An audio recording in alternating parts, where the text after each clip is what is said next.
This morning as Russia launched a new round of drones and missiles.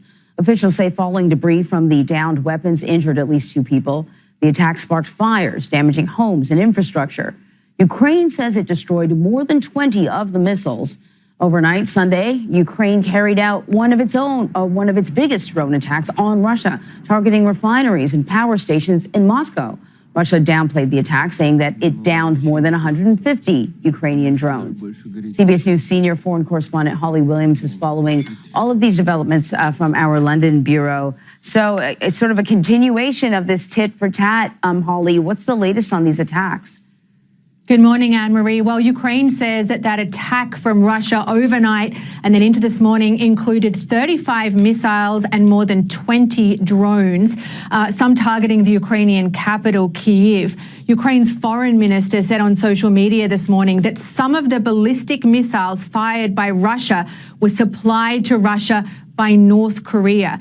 Ukraine says that it succeeded in intercepting many of the missiles and drones, but there are multiple reports of injuries and fires.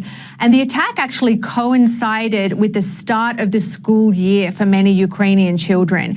Meanwhile, Russia says that it intercepted 158 Ukrainian drones overnight from Saturday to Sunday, including some over the Moscow region. That's a long way from Ukraine's borders. I think the last few days really reinforced the fact that drone warfare has played such a critical part in this conflict. When I've reported from Ukraine, we've heard that not just from soldiers near the front line, but from those people who are furiously trying to manufacture drones and gain a technological advantage. Fascinating. So now we are hearing from Russia that they say that they've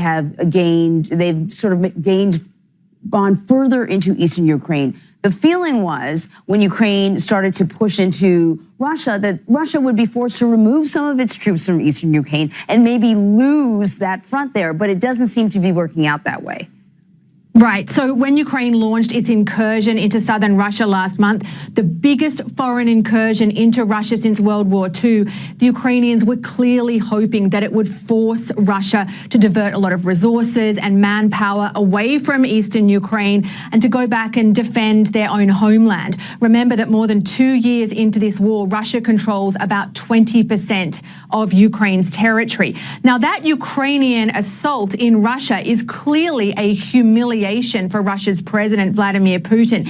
In fact, just this morning, Ukraine's leader Volodymyr Zelensky said that his forces had captured more than 600 Russian troops as part of that assault. It also potentially gives Ukraine more leverage in any future negotiations that take place, but it does not seem to have slowed Russia's advance around the city of Pokrovsk in eastern Ukraine. Now, Pokrovsk is strategically important as a logistic and transport hub. The Ukrainians are desperately trying to hold on to it, but President Putin claimed today that his forces are advancing faster in that area than they have in a long time. Now, by all reports, Russia is taking huge losses in the process, but nonetheless, they are advancing.